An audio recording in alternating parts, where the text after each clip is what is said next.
Got 7 attendees. How can I let them all in? Here we go.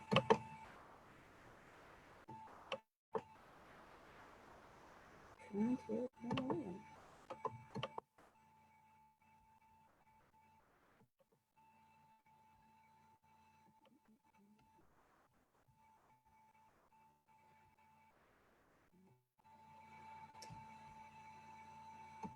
Are the attendees in? They're not in the waiting room, are they? Ask them if they're in, Cassandra. Send them a message. Can they see us?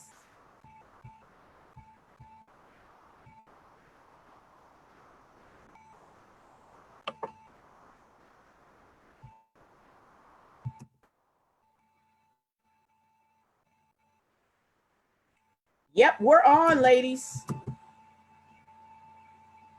All right.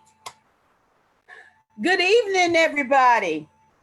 This is your girl, Vicki R. Williams of OPN-Door Communications. Welcome.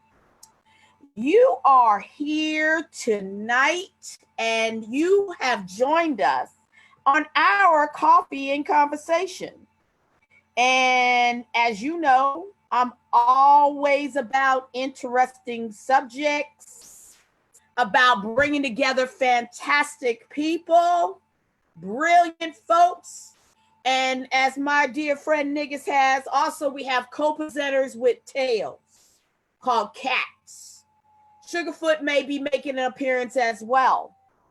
So this evening, ladies and gentlemen, what we're going to be talking about is medical cannabis. And this is the woman's edition, the women's edition. So we have an entire female panel, and we're going to be talking to folks who are advocates of the use of cannabis. We're going to be speaking to folks who work with organizations that dispense cannabis. And we're going to be speaking to folks who are registered patients of medical cannabis. To just kind of bring you around to all of this, what I want to talk about first is the ways that you can consume medical cannabis. Now, I know at first blush, everybody's thinking about smoking. That's all we think about when we're talking about cannabis. But medical cannabis is used to treat medical issues. So there are a multitude of ways to consume it, ingest it, or use it. So what I'm going to do first, I'm going to run down the list of how you can consume or use medical cannabis. And then I'm going to introduce you to my fantastic panelists. And then we're going to start this ball rolling. Additionally, I want to make sure that you understand that you can ask questions. Cassandra, can you chime in and let them know where they can ask these questions at? Yes, I'm going to provide everyone with a note. So first I'll say welcome. We're really excited to have you here. We hope that this isn't just going to be an information session where we're sharing everything that our panelists know. We want you to engage with us. If you have questions, if you have information that you would like to share with us, this is a conversation. Again, this is a dialogue. We want you guys to be involved, to be engaged and to be informed. So please feel free to put your questions in either the chat or in the Q&A section. I'll be checking it throughout the evening to make sure that we don't miss anyone. And if I do happen to miss you, type it in there again, and I'll make sure that we get your question in. So again, welcome, and we thank you for being here this evening. Absolutely. So let's talk about ways of consuming medical cannabis. What are the best and healthiest ways to consume it? So we all know about smoking medical cannabis. And what I've learned in my journey, talking with advocates of medical cannabis, medical marijuana, is it's called flower. That's where all the nutrients, the power to help you manage and mitigate and address medical issues lie. And you smoke it. So you can also vaporize it. You can vape it. You can also use pressed pills, ingest it in that manner. Of course, we know all about edibles, gummies, brownies, Brownies were used a whole lot back in the 30s, not the 60s, but the 30s, during the Renaissance area where, Tokus, she was a author. She actually wrote a book on how you can make cannabis brownies, but I digress. You can use, what's that word, Cassandra? It starts with a T. Yeah, I don't know all these words. I know what they mean. What's it called? Word is tincture. Tincture. Or sublingual sprays underneath the tongue. You also have medical cannabis transdermal patches. We have all been familiar with patches that contain powerful opiates like fentanyl. This is something completely different, and it's homeopathic, it's natural, and you would just stick it on your arm or your leg or wherever you might need to absorb the medicine from the patch. Suppositories. When myself and the ladies, when we were preparing to do this medical cannabis coffee and conversation, my good friend Niggas was like, suppositories. We all like, what? Absolutely. Vaginal suppositories, endometriosis, that is huge. I and Cassandra, if I might even share you, Cassandra and I both suffered from fibroids, massive fibroids. If we had the opportunity to use that for the pain, we'd have been in a much more comfortable position. Medical cannabis topicals. So you can, when you got bad knees, arthritis, chapped skin, eczema, minor burns, soreness, great way to do that. Just to rub it all over yourself. Then also, if you have fresh medical cannabis, so that's cultivated, clear from pesticides and whatnot, if you want to ingest it naturally, that's on you. Beverages, you can put your cannabis in your tea. This is not cannabis tea, because cannabis is illegal in Virginia. I thought I'd share that with you. But that is a method of doing it, utilizing it, using it, and dabbing. You heat it to a high temperature and you inhale. Now, all these methods have positives and negatives to them. But I think what was just really important for me to share with you is that women have a multitude of medical issues. And a lot of times doctors are pushing different therapies on us that one may have a negative impact on another part of our bodies. Could set us up for addiction issues, set us up for damages to our organs. This is a way to consider mitigating some of the impact of different therapies on your body, because it's a homeopathic and a natural way to address these. So let me introduce my speakers tonight. I am so excited. Can't you tell? So my first speaker is Niggas. So Niggas was also on our first coffee and conversation on medical cannabis. Somehow or another, Niggas and I connected, and she stuck with me. She can't do nothing with me. It's a wrap. So let me share with you, not only is Niggas my friend, but let me share, she's got a real job too, other than just being a friend of mine.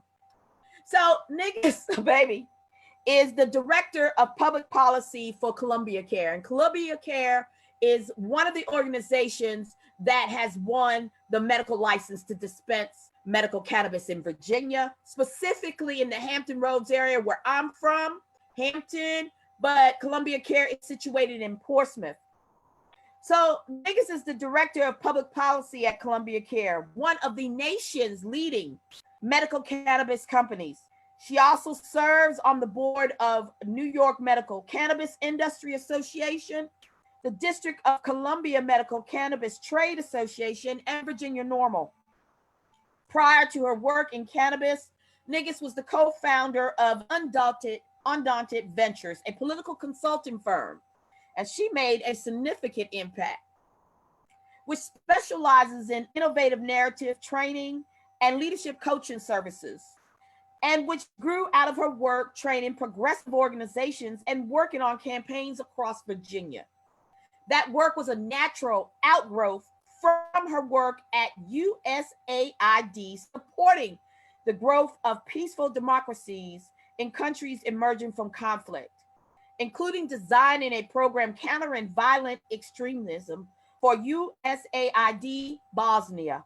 In 2013, Nigis co-authored Bidding for Development, examining how cities can benefit from failed Olympic bids. Nigis holds a BA in public policy from the University of Chicago, Chi-Town. That's what's up. And a master's in public policy. Facebook family and my attendees, welcome Nigis. Nigis, wave to them, doll. That is Nigis. Now, next on my lofty, illustrious lineup, I have Shanrell Blackwell, PhD, owner and practice manager of Avail Outpatient Counseling, and we affectionately call her Dr. B. She is a qualified mental health professional and a national certified fitness instructor who is certified in mindfulness. That is my new obsession. So thank you for that, Dr. B.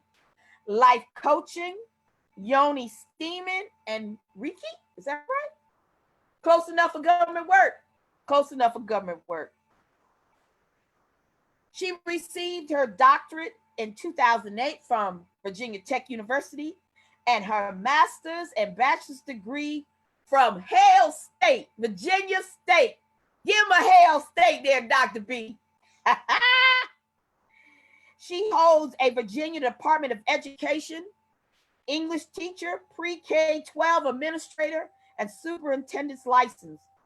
Dr. B's passion for life, education, and fitness are contagious to everyone who encounters her energetic, motivational, and inspiring personality. She uses a holistic approach to empower others to work to heal. Y'all welcome Dr. B. Give him one of them waves right here, Dr. B. Give him one of them waves. And last but most certainly not least of our panelists, I bring to you, ladies and gentlemen, Glenda Tyson. She is a patient advocate. Glenda Tyson's personal story is inspiring. She shared that she was diagnosed in 2013 with multiple sclerosis. She was prescribed not only medications for her condition, but she also had to deal with those horrible side effects, such as nausea and vomiting. With hesitation and embarrassment, she went to her neurologist, who referred her to a pain management clinic to apply for medical cannabis. She is now taking less pain medication and has improved medically. She is sharing her personal story. Glenda is in New York. Is that correct, Glenda? She's in New York, and she is here to light a fire under everyone within the listening ear. You shall advocate and encourage others. That's what she's here to do. Advocate and encourage you to be vested in your healing. And I am Vicki Williams, and over here, that's Cassandra Davis Perelliot from Future Focus. It is a training firm. As you know, I own OPN-Door Communications, which is a mediation, training, and conflict coaching organization. And we are here tonight to inform you, empower you, and excite and engage you to be your best self. So right now, I'm going to mute myself and I'm going to bring it to Dr. B. Dr. B. Hello, everyone. Thank you, Vicki, so much for that warm welcome and introduction. I want to thank you all for being with us this evening as we talk about this controversial topic about medicinal marijuana. my goal and what I want to talk about is the purpose is to disassociate from the negative stigma of the use of cannabis. Okay. So I think a lot of the reason why we associate negativity to cannabis or marijuana is because of all the propaganda and media propaganda of when we grew up. So if you all are out there in your 40s, some of you all out there in your 40s, okay. So do you remember the war against drugs, those big movements, and you remember that? I learned that all through elementary school, like the late 70s and 80s.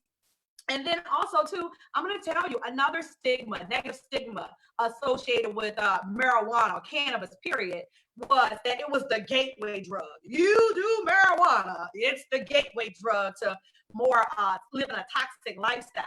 So it's natural, you all, that coming up in environments that you may have heard that and seeing that media platform, that we are now maybe feeling a little bit iffy about marijuana. So what I'm going to do is teach you, like, we're going to go to history lessons today, you all. So I'm going to talk about the historical context of, you all, that was BS that we learned. Yeah, I said it. And the reason why, because marijuana, cannabis, the plant, was always used for medicinal purposes and to heal, and also for some other things that I want to talk about. So I'm going to dive on in to the historical context of marijuana. So let's start off with this. Do you know how old hemp is, or marijuana? 38 million years old, you all. Yeah. So cannabis is 38 million years old. So I'm going to go through some facts and some timelines with you all. So taking that context, it was cultivated in the Neolithic period, around 12,000 to 6,500 years ago. All right. So it was discovered in Taiwan. And about 9,000 years ago, the Chinese in northern China used hemp or cannabis to make textiles. So it was used, actually, you all, as a form to make cloth and things of that nature.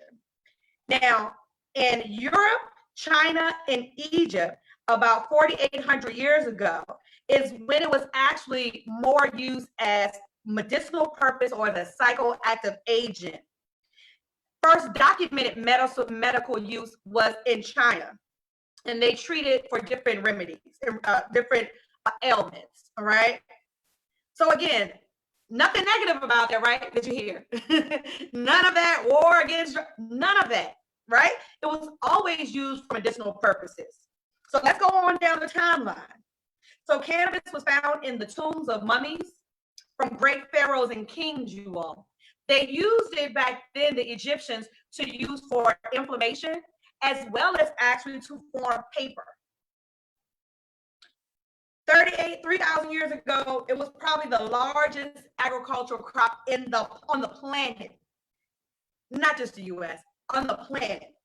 It was used, you all, to make clothing, rope, paper canvases, medicine, lamp oil, and food. It wasn't documented to use recreational use until in Greek history, and that was about 4,200 years ago. So that's the first document, basically, of it being used for recreational purposes. Can I just jump in? So, can I jump in real quick? So, are you saying the Greeks were the first people who were getting high? Is that what you're saying? The first documented recreational use. Yes, yes. And that's found by the Greek historian Herodotus. So Heroduts, you are Herodotus, right? So again, that was the first documented recreational use. So again, you all, as it's very different than when we grew up, right? Of what we heard about it. So then let's look at more of the historical context of it. When it starts spreading to North America, it was first used as a supplement for fiber, as well as for rope, cloth, clothing. And let me give you all this fact. The American flag that Betsy Ross created, the first one was used actually in with the hemp fiber, the fibers, the textile. Yeah. So again, George Washington, our forefathers, you all, talks about him in documented writings, talks about cannabis. They wrote extended notes about planting, harvesting, expecting yields of cannabis hemp plants. George Washington, Thomas Jefferson. Okay, yeah. So I have some quotes from our forefathers about hemp. It doesn't sound like it was negative, you all. So here from George Washington: make the most you can of the Indian hemp seed and sow it everywhere. John Adams says, we shall buy and want a world of hemp for our own consumption. And Thomas Jefferson says, hemp is of first necessity to the wealth and protection of the country. The greatest service which can be rendered any country is to add a useful plant to its culture. So it doesn't sound like to me that marijuana was all bad, you all. But let me tell you when it started to take a change and shift. In around 1930s and 1937, the Marijuana Tax Act was introduced. Now, sounds very political, and it was. And the reason why it was so political is because just like everything else, like the Prohibition Act of alcohol, they taxed everything. So pharmaceuticals or pharmacists were actually prescribing before the 1930s, you all. Guess what they were prescribing? Cannabis. Yeah. Your doctors, your physicians were doing cannabis. Your farmers were harvesting cannabis, right? And so what happened? Money, right? So it's good for government to control so they can control the profit. And remember when I told you about hemp was used heavily for paper? Well, DuPont, y'all know DuPont, right? That wealthy family. They were yeah, they wanted to control it and be a part of like demonizing hemp because of the fact it was infringing upon their profit of paper. They owned a paper company back then, newspaper, you all. And so hemp paper was cheaper. So that was infringing on their profit. So again, it was more politically driven of the reason why the Marijuana Tax Act happened. A lot of people also, and talk about the controversy of around that time, we fear brown people. And in this context, you are Mexicans. And so that's how the Mexican Americans as well as Mexicans then started to become demonized, because that was the whole propaganda right there. Because guess what? A lot of harvesting and everything came from, who knew about that? Brown people. And so the government now had a way to control it. But if they had a way to control it, but they still allow it to be used for pharmaceutical purposes, even though it was taxed. So again, does this sound negative to you? Marijuana and cannabis was always for medicinal purposes. Yes. I want to just stop you right quick because you brought up a good point. And Facebook family, y'all forgive my echo. When did it start, or when did it stop being used for medical purposes? I wanted you to kind of come to that point. And when did it start becoming illegal?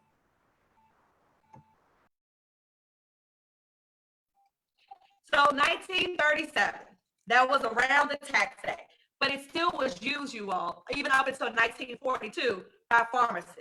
So again, what happened, it didn't become, it became legal in certain aspects in regards to using pharmaceuticals. So look, the U.S. had patented medicine back in 1930s and 1940s of using marijuana in over 600 types of medicines. It's a U.S. patent on those medicines. So again, it was used for pharmaceutical purposes, but then it became demonized because of the profit. So then guess what, you all? That's when it started shifting to illegal. Of course, we couldn't use it for recreational purposes then, but it still was allowed in certain aspects in regards to medicinal purposes. But that was the shutdown right there. Then you have the FBI, the narcotics of the FBI came about around that time. Then let's fast forward to the 50s and the 60s. You know how that was. Then remind you, 60s was hippie movement. And, you know, again, everything bad if you use drugs, bad if you use drugs. That was everything. It was just demonizing it in general. But it was all because of like money, right? They couldn't get the profit and they weren't profiting off of it. You know who the proverbial they, right? I'll leave it at that. So now let's take the shift. I'm glad you left it at that because I was about to ask. The proverbial they, okay? So now let's take this shift, you all. Historically, from 38 million years ago, from its existence, it's only been used and for the purpose of medicinal purposes, helping with inflammation, helping with pain. Physicians were prescribing it, healing products of it to help use it. And that's like the change in the shift. Now, when it paused and everything became illegal, right? And then the states banned it because then it became a Schedule I drug, yada, yada, yada, right? Now, that's the reason why now that the states are opening up, some of them are allowing medicinal purposes and some of them are allowing recreational uses now. There's not enough research. And the reason why there's not enough research is because guess what? For at least 1930s up until present day, it was listed as a Schedule I drug, and therefore you could not do clinical trials. You couldn't do real research on it, right? Without getting in trouble. And so you couldn't use control trials with the placebos. You couldn't do that. So it wasn't necessarily going to be reputable research that you could do because of the nature of how it was categorized and demonized at this point. So with that being said, there are some studies that were done, and that's what I'm going to segue to and close, and talking a little bit about some of the studies that were done that are peer-reviewed that shows that cannabis have an impact and a more positive impact when it comes to medicinal purposes. All right, so I'm going to go through a few of those. So Dr. Sharp, Dr. B, before you move on, could I ask a quick question? We did ask a question in the chat, and they wanted to know the name of the book, the author and title of the reference that provided the information in regard to cannabis in the 1930s. Okay, so they look up the Marijuana Tax Act. The Marijuana Tax Act, 1937. Look that up. Marijuana Tax Act, 1937. Taxed the marijuana because it was legal then. Prescribers, physicians had to put a tax on it in order to prescribe it. Pharmaceutical companies at that time, they had to have a tax. Agriculturalists, people who were harvesting, they had to pay a tax. They had to pay a tax on hemp and marijuana. So it became so unbearable, the government kind of controlled that. So now the farmers are eating their profits, it's eating the physicians' profits, it's eating the pharmaceutical pharmacists at that time profits because of the heavy tax. Equivalent to, if you all are history buffs, looking like the Prohibition Act, and all of that. It's around like that same type of concept. So look up the Marijuana Tax Act of 1937. Also, too, Vicki is going to share with you all, I have 5 pages here of reference readings and studies. So we'll share that with the participants afterwards. So a lot of this information that I'm pulling from in studies will be from these documents. So you can have at it, have at it, look at all of them. I'm going to mute you right quick, Dr. B. So Dr. B sent us, as she stated, 5 pages, and there are hundreds of peer-reviewed studies. And what we mean by peer-reviewed studies, these are professionals that are involved in research, and they are reviewing each other's research. So we're not just talking about, Sammy So that wrote up a little article about how you get high and you feel better. No. And I hope y'all understand, I want to kind of reiterate this. The reason why Open Door Communications is doing this is we want to make sure that we educate our community. We inform you about the history of this, about how to access it, how it works with real people. I've brought together some very learned folks. So, and they're very accomplished in their respective fields. So I wanted to let you know that. And when Dr. B brought up the list of the peer-reviewed articles, if you want to delve into some more research, make sure that we have your information. If you're registered, we will. definitely send this out to you. Dr. B, I'm gonna.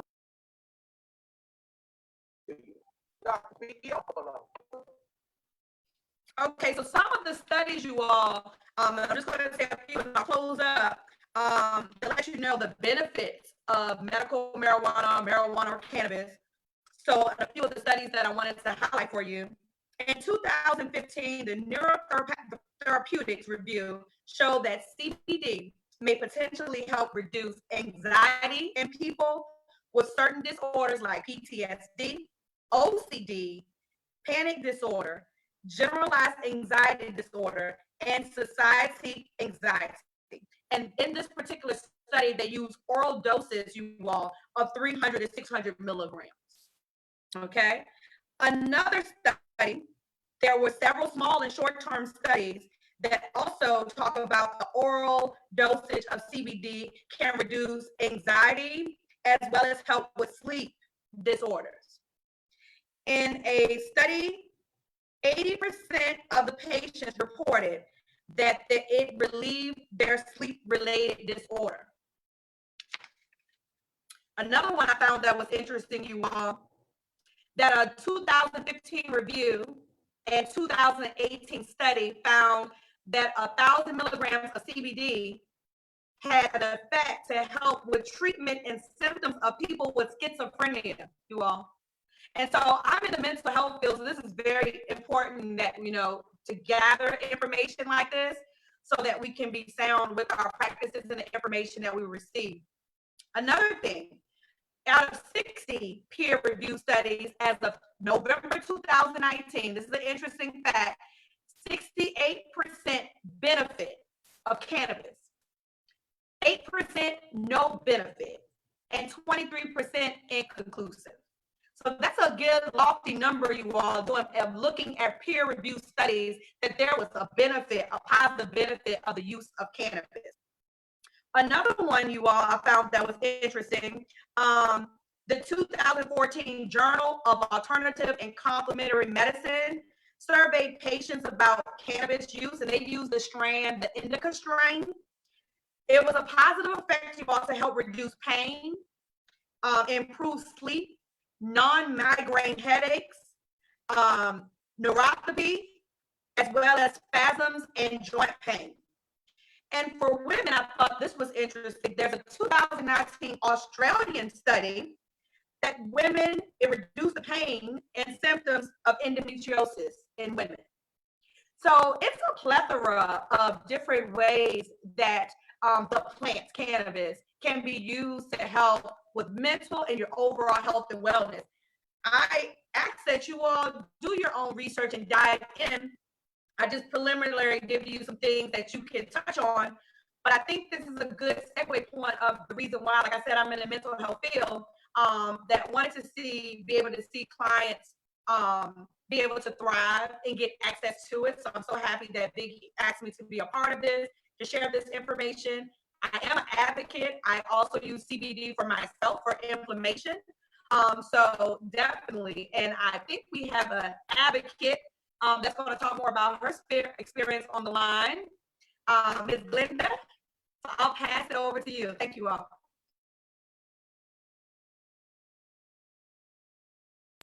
I want to thank you so much, Dr. B. And it's really important, y'all, that we had someone who is a clinician in the mental health field. Women, they suffer disproportionately with mental and emotional health issues. And to have an opportunity to have someone from the mental health field and also a clinician, also someone who has done their research as the positive uses of medical cannabis was just great to have on this evening. Now we're going to kick it over to our very own Glenda, our actual registered patient in New York City. So, well, not New York City, but I don't know, New York. Good evening, everyone. My name is Glenda, and again, I am in New York. I'm a patient advocate of medical marijuana. I have been diagnosed at the age of 37 with multiple sclerosis, and I tell you, that I probably should have been diagnosed sooner. I started having symptoms probably at the age of 35. So I stayed quiet, and that was for a couple of reasons. First, I am a registered nurse. And because of that, I know that sometimes people think that people who use marijuana, like Dr. B says, are drug seekers and that it's a gateway drug. So I stayed quiet because of that reason. Another reason is because I'm first generation American. My parents are from Honduras. My mom always taught me, be quiet, the doctors know better, keep your mouth shut. So that was the other thing. The third thing is, at the time when I was diagnosed, I was in my 18th year of military service. The thing that is taught to us in the military is you don't walk on the grass and you don't smoke it. So that was the culture. You stay away from marijuana at all costs. So I never thought of going to medical marijuana at first.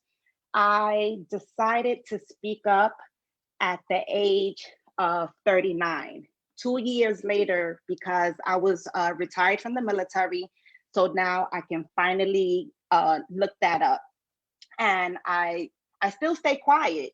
It took me a while to actually go to my neurologist because I didn't want to seem like I was seeking drugs.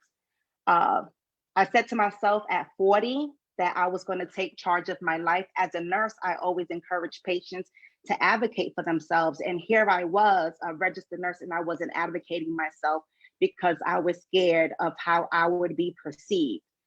At 40, I said no more, and I made the decision to take control of my life.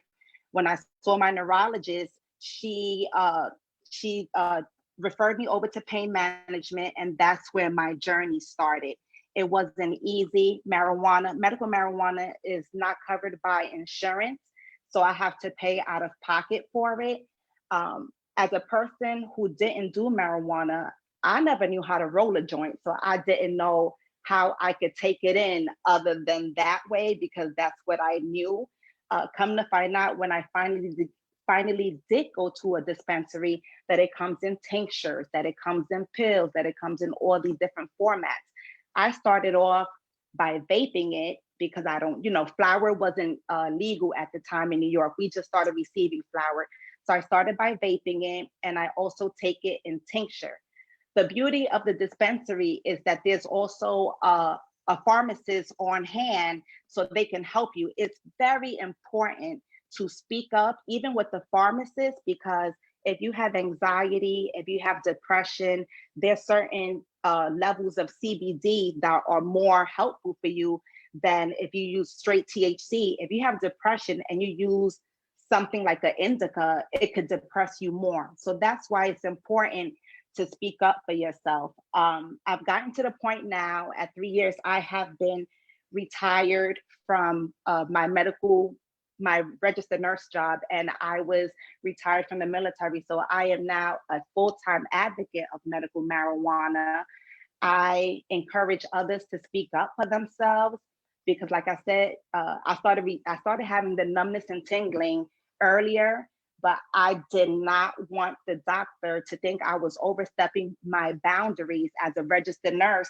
And I would always start by telling the doctors, I'm not a nurse, I'm a patient. Don't think that I'm gonna buck you, but you have to buck because this is your body. This is your temple, and you only have one. The medications that I was on for multiple sclerosis, they would give me nausea. I would experience a lot of vomiting. And because of that, I couldn't eat anything. The marijuana would open up my appetite, and I was then able to eat and to have a normal life. I have two children. When I was diagnosed, they were 6 and 7 years old, and I lived in a single parent home. And so it was a little different for me. And my will to live and to want to do more and to encourage my kids to not be scared because of my diagnosis, that's what made me just start looking at the different avenues. The medical marijuana has made my life so much more bearable. I have quality of life now. I run 3 miles. I experience less pain. I was on 2,400 milligrams of Neurontin when I started, and I am now down to 1,200 milligrams, which is PRN, which is as needed. I utilize the medical marijuana and CBD. I take medications for multiple sclerosis, but as far as pain meds and medications for depression and anxiety, those have probably gone down to nothing. So like I said, I just want to encourage people to open their mouths. This is your temple, your body. Don't let anyone make you feel less than or feel discouraged because you think that marijuana is a bad thing. People would tell me, oh, what's his name? Montel Williams has MS. And I was like, okay, but I didn't know who to talk to. This is a great platform to get information. And once again, I'm grateful to speak up for others, and I encourage you to speak up for yourselves. And I want to thank Vicki and everyone for inviting me here. And that's my little bit. First of all, Glenda, thank you so much for sharing your story. And niggas, thank you for connecting me with Glenda. And the whole time, I never knew that Glenda was an RN. So that just tells you how humble she is regarding her own medical knowledge and her own medical experiences. What I want to make certain that you get the crux of what Glenda has shared with you. Not only did she share a serious life-threatening illness, she shared her own personal trepidations about speaking to doctors, advocating for herself. And she's an RN, which means she knows what's going on. She understands, but yet still inside, we tend to not want to be advocates for ourselves. You know, I'm a cancer survivor. And one thing I did when I was diagnosed is I said I am the project manager of my care. And I think that what I hope that you have gotten from Glenda's talk, what she shared today, is that she evolved into not only the project manager of her care, but the advocate, a vocal advocate for the usage of medical cannabis to alleviate symptoms so her quality of life could be better. Glenda, I appreciate your time this evening being on. And I am confident that what you shared tonight is absolutely going to inspire people to engage with their doctors about their personal issues. I wanted to ask you if you had one more thing that you wanted to add, or if you want me to just move to Cassandra. How do you want to do this, darling? Yes, Cassandra can go on, but again, just open your mouths, lady. It's yours. Open your mouth, and that's it. Cassandra, go ahead. Go ahead, Cassandra. All right, guys, we definitely had a couple of questions that I wanted to make sure that we included right now. And it's a great segue, honestly, for our next guest, niggas. So the first question, and I just want to share it, Marina, I hope you don't mind. I'm going to read it as you have it here. I used my brother's medical oil vapes for a while and was able to sleep finally for more than 3 hours in a row. I am in Virginia now with no more access and no sleep. I also only have VA and TRICARE. Will this still be out of reach? So niggas, I want to allow you to address that, and then I'll jump to another question, and then we'll definitely continue, moving forward with your presentation. Okay, yeah, Marina, I'll talk a little bit more about the ins and outs of participating in the medical program in Virginia and what to expect. But let me first address the VA and TRICARE. Due to federal prohibition, not only can you not get a recommendation from a physician or medical provider in a TRICARE or VA facility, they are not allowed to talk to you about medical cannabis as a possible avenue for treatment. It is a significant barrier to accessing this medicine for a lot of veterans because of, as Glenda already discussed, so many other preconceived notions, and then you layer on top of that the federal prohibition makes it very challenging. So if you are a veteran and you think that medical cannabis is something that you need in your life, you're going to have to pursue it, because even if you are covered by TRICARE, you are still allowed to manage your healthcare with the products that you believe best manage your healthcare. And so you can still participate in the Virginia Medical Program, which I'll speak to in a little bit. And it will be a few more months before we'll have product available in Virginia, but we're closer than ever before. And then the other thing I'll say is, I'll put in the chat, but the Veterans Cannabis Project is a nonprofit that is organizing veterans across the country to help advocate for medical cannabis reforms. And their number one goal is to get cannabis added to the VA formulary and break down that barrier to access for veterans, because whether it's chronic pain management or PTSD, there are 1,000,001 conditions that veterans are disproportionately affected by, just like there are a whole bunch of conditions that women are disproportionately affected by, that are treated that they can be managed well and with fewer side effects, fewer drug interactions if you manage them with cannabis. So I'll drop that link in the chat for other folks. And Tamika, to your point too, I'm so sorry you've had that experience, and I wish I could promise you that it was going to change soon. But I would love to invite you to join us in advocating to help make that change come faster. That's awesome, Niggis. I really appreciate that. I definitely, if you can either send the link to me and I'll put it in. I had already typed in Veterans Cannabis Project when you said it, and I'm ready to send it to the panelists, to our attendees. So I definitely can do that. We do have another question, and I know that you're going to cover a little bit of this, and I don't want to steal your thunder, because your presentation is just jam-packed with information. But we had one attendee to ask, is there any research on the use of cannabis in young children regarding mental health issues? And so, Niggis, this could be either you or Dr. B.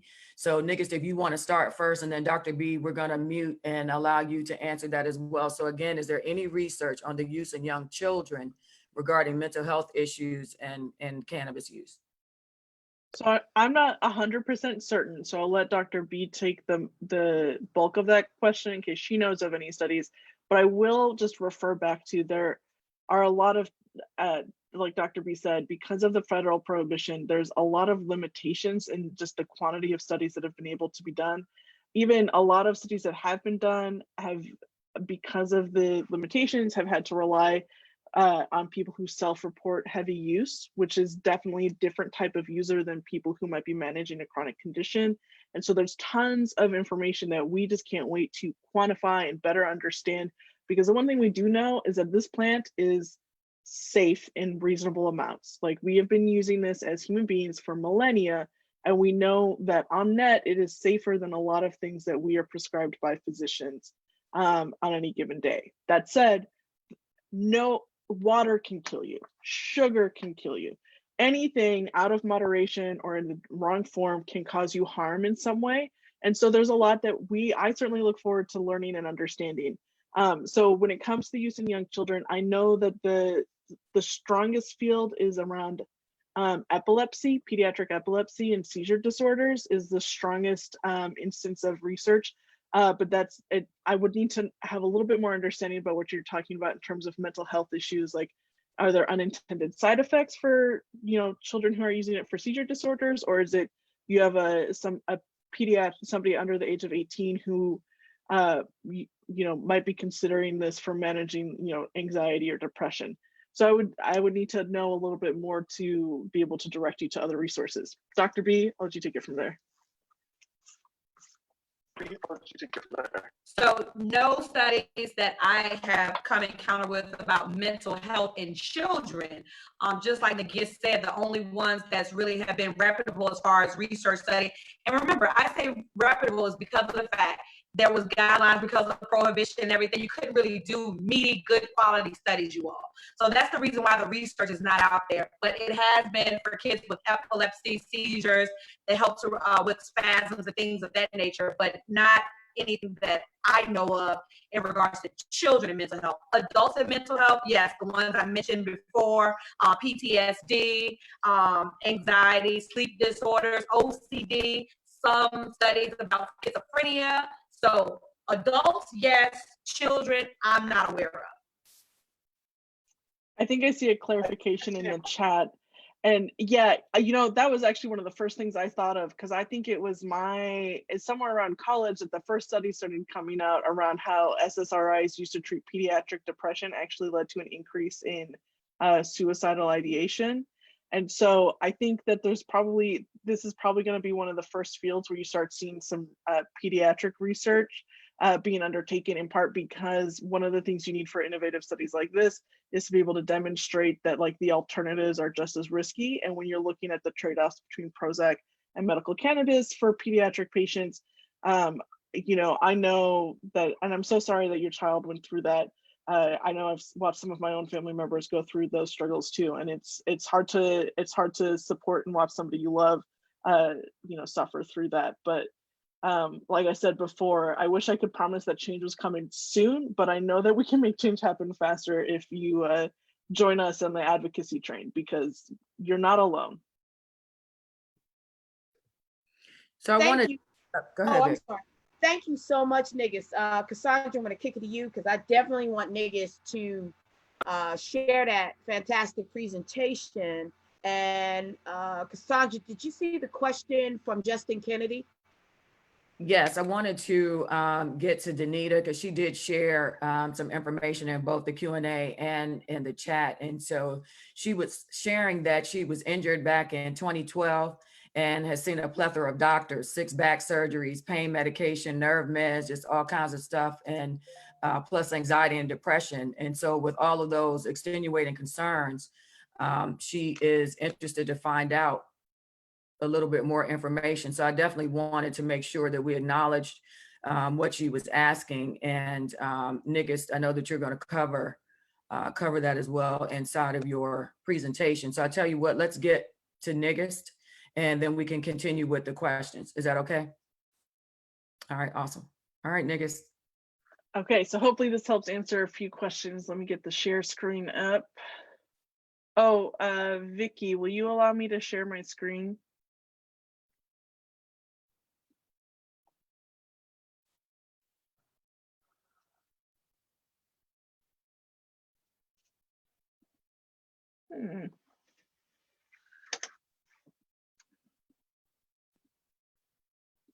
Well, let me start with some of the, am I good? I'm trying to figure this out, y'all. We did this in practice and it worked perfectly, but it totally worked earlier. It really did, but because we're doing this now. Wait a minute, hold up. Let me see. Panelists. Boom. Boom. All right, there we go. See there? I'm learned.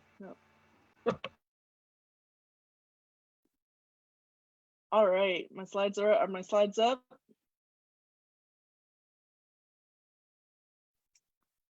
All right, we're good. Okay, so let's talk about how to qualify as a patient. So let me just start with, there are 5 licensed medical operators in Virginia. 4 of them are active and they are in the Northern Virginia. They're assigned to health service areas. One is in Northern Virginia, one in Central Virginia. That's Greenleaf if you're in the Richmond area. In Southwest, you have Dharma Pharmaceuticals, and down in Hampton Roads, you've got us, Columbia Care. So you have 4 active licenses, and the 5th one is going through. There were a few mergers and acquisitions. So if you're in the Northern Valley, I'm sorry, but feel free to reach out, and I'm happy to help you navigate your situation. Now, when it comes to becoming a patient, there's 2 steps that need to happen. The one is you need to get certified as a medical cannabis patient, which means that a practitioner will confirm that you have a condition that qualifies for treatment with medical cannabis. One of the things, and Glenda, we're working on this for New York, but Virginia got it right straight out the bat, is we do not have a conditions list. Any condition, like when Virginia passed this law, we were lucky to have legislators who, on this issue, said, you know what, regulators can't keep up with the research. The research in this field is coming really fast. Let's not try to make a list of conditions. We're going to trust doctors to keep up to speed. and they have to go through a training course with the Board of Pharmacy. They get certified, and then they can write your certifications. In order to find that, earlier in the chat, Cassandra shared Virginia Normal has a list of doctors that are registered. I highly recommend you call ahead and explicitly confirm that that doctor is still issuing medical cannabis certifications, or take the time to give a call and figure out and confirm that, because I have heard of folks who have gone into appointments, gotten to the end of them, and tried to bring it up and learned that that physician had chosen not to participate in this program anymore. We're working the number of physician or providers, because it doesn't have to be a physician, anybody who can write a script for a Schedule 1 medication is able to write a certification for medical cannabis. So first step, or one step, is you get certified by a provider. The other step is that you register all of your paperwork with the Board of Pharmacy in order to register as a patient with the state. Now, a lot of times people hear this and they think that because they've submitted paperwork to the state, they're going to be tracked or monitored in some way. And this registration is used to assist you in case you get in, you are stopped and you have your vape with you. You have your card and you can demonstrate that you are a patient who is allowed to carry cannabis on them.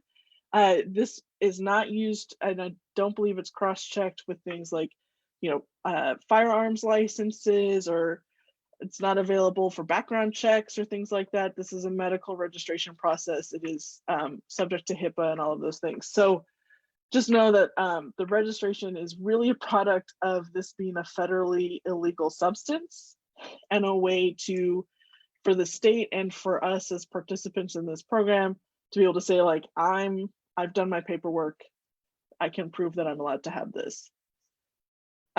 So what exactly do you have to do those two things? So we've already spent a lot of time talking about conditions, and like I said, any diagnosed condition or disease determined by the practitioner to benefit from such use.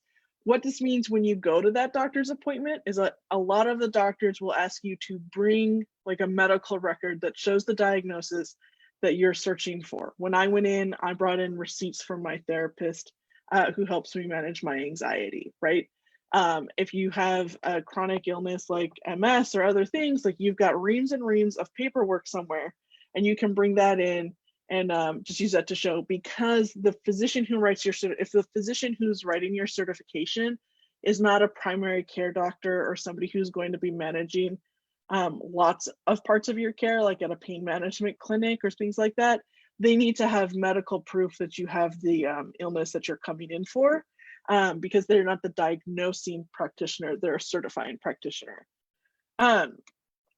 So in order to find one, like I said, Cassandra already put into the chat the link for the Virginia Normal list. The one thing I will add here, though, is that there are not a lot of places to go, and this visit is usually not covered by your insurance. So be ready for the fact that this is going to be an expensive doctor's appointment, and that you're going to have to do some digging to make sure that the person you're going to see is going to be able to certify you for your condition. It's unfortunate, but because of the way insurance works, there are some of the larger hospital institutions are basically saying you can't necessarily work with our hospital if you're also certifying for medical marijuana cards. We know that in other states like Maryland, they've worked through it, and I know on my part, I'm actually gearing up to start doing some similar conversations to this, actually, with some of the health institutions around Hampton Roads, just bring people up to speed with what is the medical cannabis program and how can they participate in it, because we have folks who need access to the medicine, and we can't be letting bureaucracy and misinterpretation of federal enforcement impact patient access to life-changing medical care. So registering yourself as a patient. This is not always a very intuitive process, but let's walk through some of the steps you go through here. So, and the links and things like that will be made available. And if you go to the Virginia Medical Cannabis Coalition website, we have those. If you go to Virginia Normal, they also have all the links in the screenshot. So you should be able to continue to have access to this. So The first step is you have to create your account with the Board of Pharmacy. So first you go in and they confirm that you don't have an existing account, or if you are already registered with the Board of Pharmacy because for some other reason, you'll be able to access that account. And then you complete your initial registration. So far, everything's pretty straightforward. First names, birth dates, emails, all good stuff. Then after you create that initial application, you'll get an email and you have to confirm your registration with the Board of Pharmacy. And you come back in and so you re-log in with your new account that you just created. And this is where it gets a little bit tricky, but it's still useful. You will go to, sorry, let me get the little pointer here. You'll go to the drop down, and where it says profession, you'll select pharmaceutical processing. This was very clearly designed on behalf of bureaucrats, because nobody who is a patient and is coming to register would think of themselves as pharmaceutical processing. But that is the drop down that you select from this page. Again, not super intuitive, not very helpful, but a number of resources out there. Then when you come to license type, you're either going to register for yourself as a patient or as a guardian. Now, once you start this, you just submit more information about your address and different things, and you'll finish that part of the application. You have to then, the last step, or the second to last step on this phase, is a $50 fee. If you are a parent or guardian of somebody else who is going to consume, you have to register that person as a patient, and then you have to register yourself.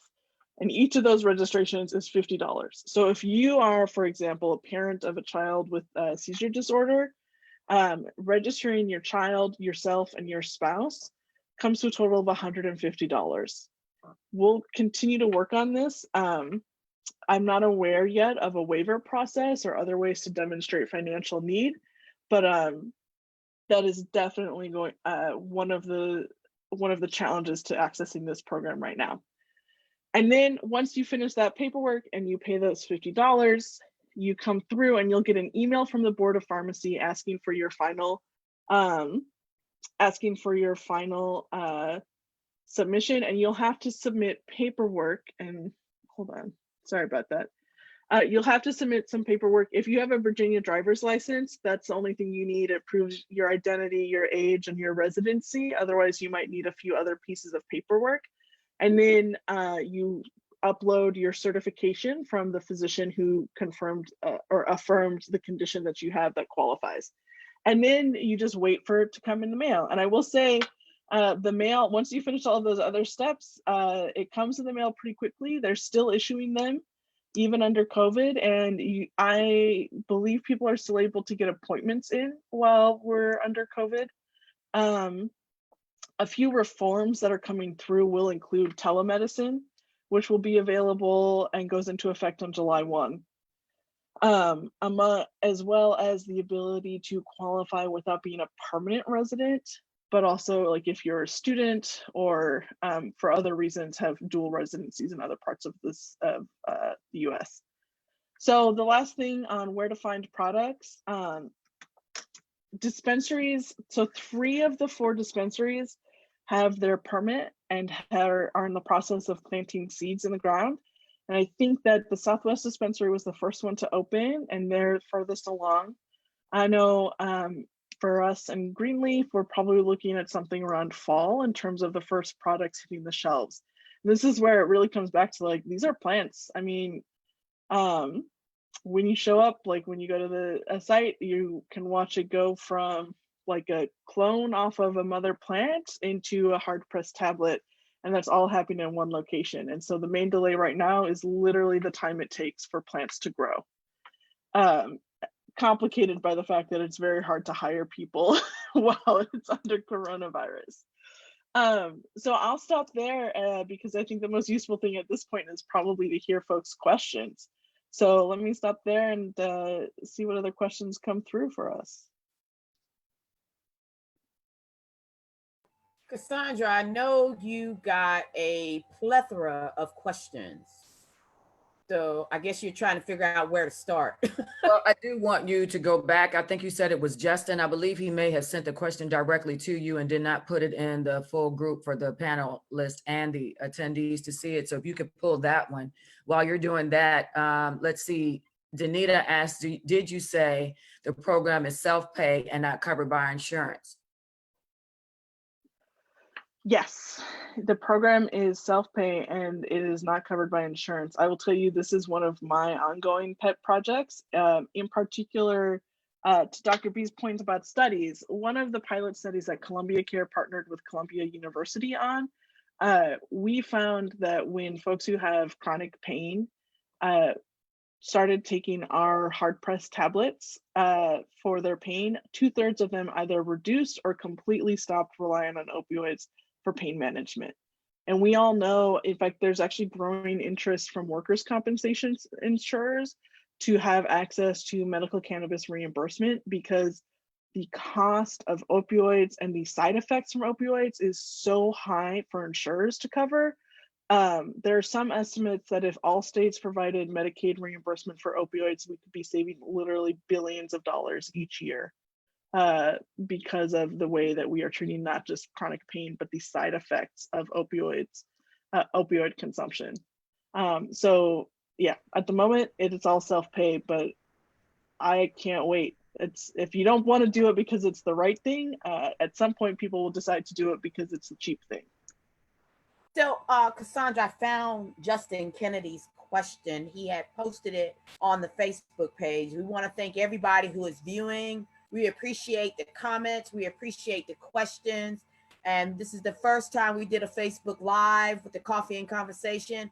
I do believe we will continue with this. So, Justin Kennedy has asked, can anyone speak on how entrepreneurs can take advantage of the medical marijuana industry here in Virginia? Does anyone have info on how to get licenses to grow and sell in Virginia? Does anyone know how to start a dispensary here? I know that's one of your passions, Negus. Mine too, and Cassandra. I think Dr. B as well. Have at it, Negus. Yeah, so right now, the short answer is no. The licenses aren't open. There's nothing. It depends on the Board of Pharmacy deciding to issue more licenses. That said, and the main reason they haven't yet is they wanted to get all of the existing operators, like they wanted to finish getting some people open and on board before they started doing another round. I would be surprised if we didn't see an expansion to the medical program next year, just because I know that there have been folks who have been asking for it. You may also be aware that there's a lot of conversation going on right now about full legalization for adult use. And that will also lead to expansion. I know that I actually was just working on webinar series on entrepreneurship and cannabis and ancillary services. I know that all the women you see on this webinar right now are deeply passionate about making sure the future of the industry, certainly in Virginia, reflects the diversity of our state. And that also we are advocating for programs that ensure people who have been disproportionately impacted by the war on drugs have access to the business opportunities, but also to the whatever economic opportunity that they lost out on, because there are a whole lot of folks who just wanted to be able to smoke a joint or take a vape and run a marketing firm, be the next Bill Gates, all of those things, and their lives have been disrupted and curtailed because of interactions with the criminal justice system. So 100% here for it. Now, what does it take to open a dispensary? That's a whole complete multi-webinar series, but I'll start with, first and foremost, it takes about $1 million to $2 million of initial capital. It depends on the board of, right now, because of it's medical only in Virginia, it depends on the Board of Pharmacy deciding to issue another round of applications. And on top of that, the application process itself is deeply complicated and includes multiple segments and frequently can cost $100,000 to $250,000 just between accountants. You have to be able to demonstrate your financial stability and ability to back up the commitments that you're making in the application.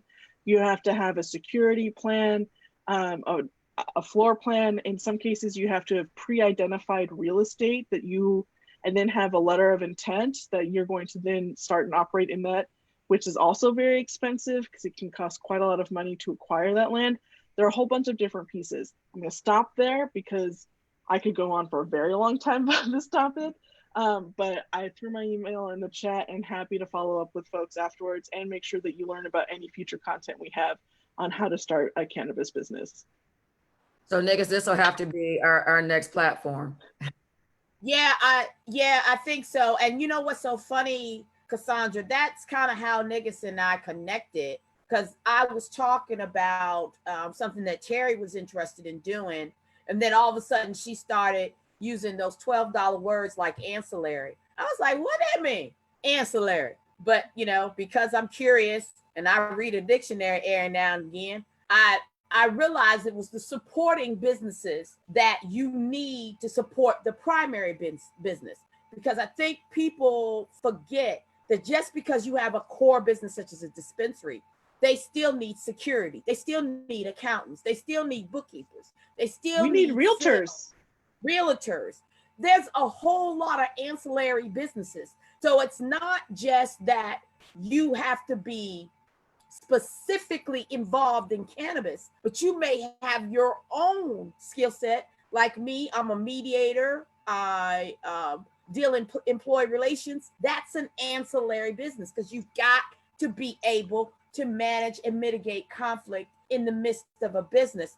So when she started talking about that, that's how we kind of flowed into this. And then I just dragged my bestie along. God bless her. But you know, Cassandra, do you have any more questions? Because yes, I definitely want to answer as many as I possibly can here. Yeah, we have quite a few. Well, I shouldn't say quite a few, but we definitely have some great questions. So Tamika was asking, can you order nationwide or just in your home state? So this is a great question. Order what? So I'm assuming a non-CBD only, THC inclusive medical product. You cannot order anything. You can order CBD only products nationwide because that is federally legal. You cannot legally order any product that contains more than 0.3% of THC and have it shipped. That is a federal crime. And so, no. That said, the Virginia program does already allow for home delivery. So once these dispensaries are getting up and running and once there's product in Virginia, you'll be able to, I think you still have to come in for your first appointment. And that's because cannabis is so specific, like Dr. B was talking about, there's all these ratios and profiles, and our pharmacists need to understand your whole medical history so that they can help set you up with a product that will best help you manage your condition without causing unintended side effects. And so you have to come in person for your first appointment, but you can do other follow-up appointments through telemedicine and order delivery after that, which is definitely important for patient access. Okay, awesome.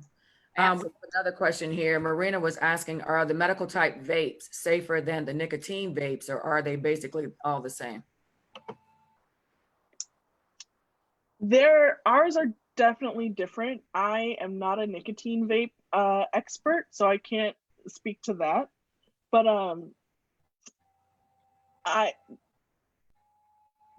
what I can speak to is that based off of the vaping crisis, everything that was coming out of the vaping crisis at the end of 2019, which feels like a small eternity ago, and like, wow, that was, you know, we barely got over that before we were dealing with Corona. All of the vaping issues were coming through illicit market vapes that had been tampered with or that were counterfeit. So they were printing out labels from legal products and sticking them on. So their products from a medical dispensary are held to a very high grade. It's a very, very pure concentrated oil inside of it.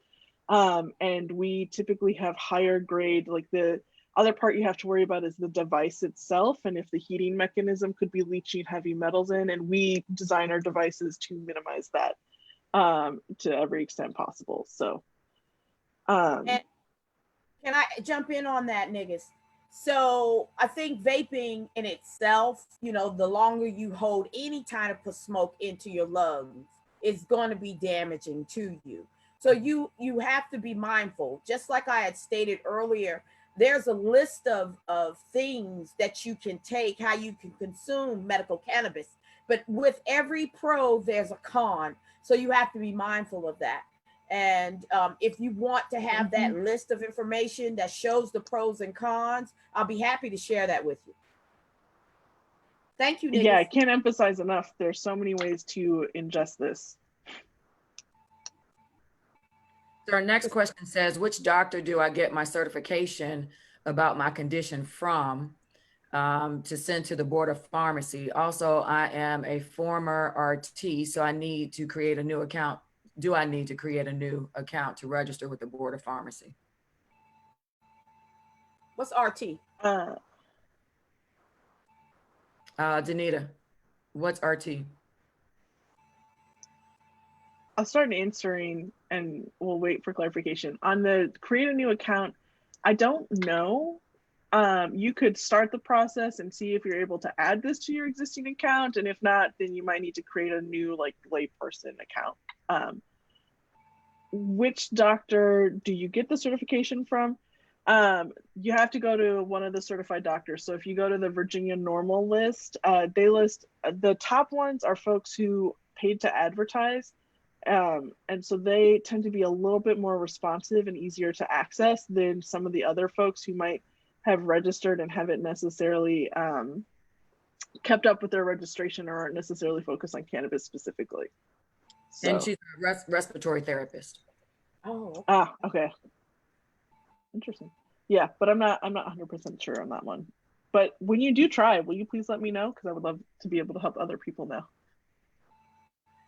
Niggas, this is probably a question for you. Danita, I want to make sure it was Danita. I just saw it just a second ago. Yeah, Danita was wondering, she had heard that there was a dispensary potentially opening in the south side of Richmond. Is that true? There is. 28th and Decatur, Greenleaf is going to be there. They just got their permit and certificate of occupancy. So I know they're working on that. I'm also, I'm waiting to see where they are, but I know I was working on them earlier on some hiring efforts in order to help hire folks from with it throughout the community. So keep an eye out, sign up for emails. As soon as I've got more info, I'll make sure I connect the Greenleaf team. Okay. All right, perfect. I don't think we have any additional questions. Guys, if I missed anyone's question, please retype it in the chat for me and I will come back to it. I want to make sure that we're able to provide you with all of the information that you were seeking this evening coming to this particular online event. So again, we thank you for being here and for all of your engaging information in the chat. This has been pretty awesome.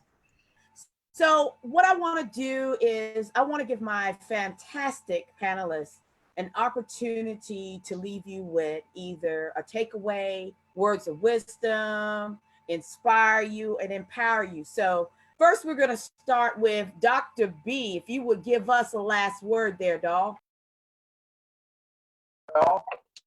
So I like this concept I call the 3 Ps. All right. So it is, I want us as women, as beautiful brown people to make sure that we put a stamp in the medical marijuana program, whether it's through entrepreneurship or whether it's through advocacy or just yourself for your own use. So I say my 3 Ps are engage in pharmaceutical purposes, 2nd P, profit, and 3rd P, pleasure. So those are the 3 ways that we need to engage. It doesn't matter, you don't have to start your dispensary or go the profit route. You can do it for the pleasure route. You can do it for the pharmaceutical purposes, but to understand that we need to change the law so that it helps with the decriminalization, which Virginia has started to do, but also too, to allow us brown people as well as people to be able to put a stake in the profit part of the business as well. Thank you so much, Dr. B. I appreciate it. Let me go on to my girl, Glenda. Glenda, leave us with some words of wisdom, my sister.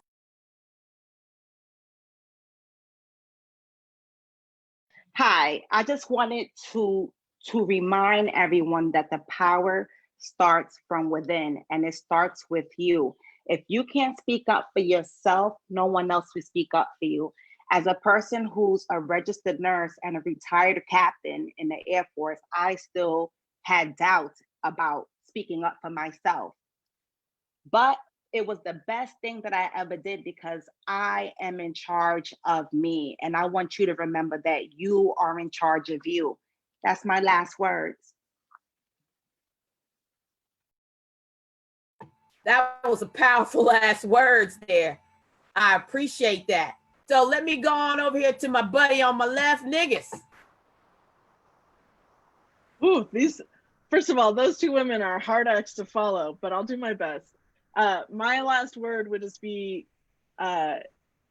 we didn't get here in a single year, and it's gonna take us some time to get out of this position. But I sure hope it doesn't take us as long as we've stayed here. And so my ask would be if you're passionate about this, if you want to see more access for patients, more access for recreational use, if these are things that you're passionate about, if you want to put in the door for the cannabis industry, stay involved in this conversation, track these emails, and before the end of this year, we're going to be asking you to show up in various ways to help us advocate for better policy with your legislators. And we are going to need a whole lot of voices in this room in order to see all of the changes that we need to see here. And we're going to take this 1 year at a time, but I hope next year can be a big one. Thank you so much, Niggas. Cassandra, do you have anything that you want to share with our audience? Look, I'm going to tell Nigga she just stole my thunder because I definitely wanted to make sure that we got that in. We really need more advocates. We can't say it enough. We need more voices that are willing to speak out, to talk about the concerns that we have, not just in providing us with access, but the issues with the decriminalization of marijuana. That's what brought me into this movement. I'm an educator, and so I've watched too many of my students get caught up. And so we really do need to have more voices and bodies, as Niggas shared, at the legislative level to help us to push the kind of campaign that is going to be impactful for all Virginians. And so we definitely need you. I've seen here in our chat that we have some people that are really interested and they want to get involved in the movement. So we're going to make sure that we stay connected with everyone. And I know Vicky's going to say thank you, but we really appreciate the opportunity to bring this to you. Our panelists were like phenomenal. So I've sat with these ladies a couple of times now, and no joke, I'm writing notes. I know you guys are like, dang, she's not making eye contact. Like, I'm writing notes still, because there's still information coming. So please, please, please make sure that the next time we do this, and there will be more, this is the second actual event that Open Door Communications has provided under the leadership of Vicki R. Williams Cullins. And so, please stay in contact with us and make sure that you're here for our next one and for any other events that we plan, because it's going to be important that we all collectively work to make this a better situation for everyone in the state of Virginia. Thank you so much, Cassandra. So if you follow me, I am curious. I want to know what's going on. I also co-founded an organization called Decriminalize Virginia. I'm the chair of that organization. I have met some phenomenal people in that organization who have done grassroots work on cannabis for 30, 40, 20, 10 years. They have definitely taught me some things regarding advocacy and regarding information and how information is power. What our plans are with Decriminalize Virginia is we are planning to gather up all these grassroots organizations, and we're going to reach out to them to see if they can collectively join us. And so we can advocate in a unified, strategic manner.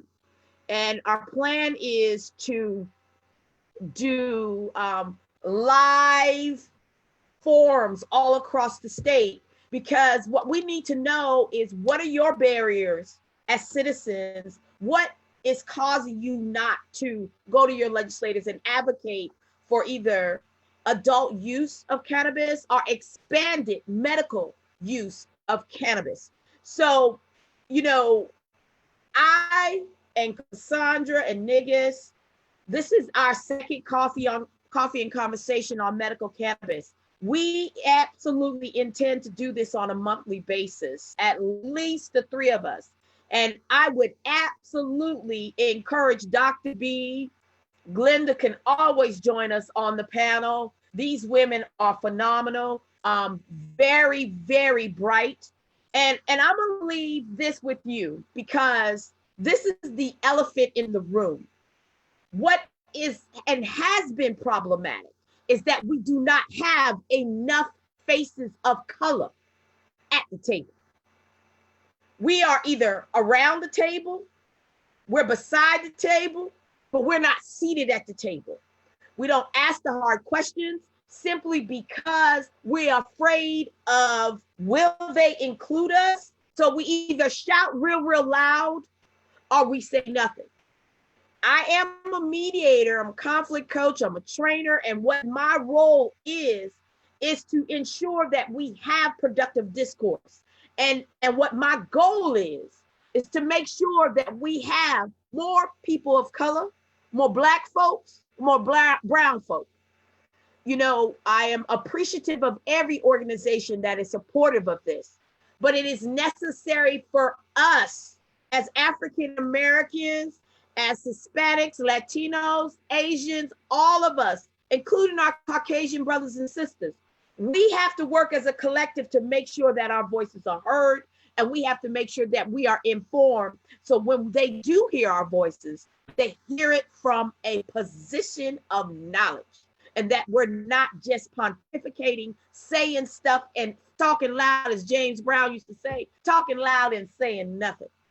So I want to leave you with this. Our entire goal tonight was to inform you, was to excite you, was to engage with you and empower you to do great things and become active change agents in your community as it applies to medical cannabis. I am your girl, Vicki R. Williams Cullins of Open Door Communications.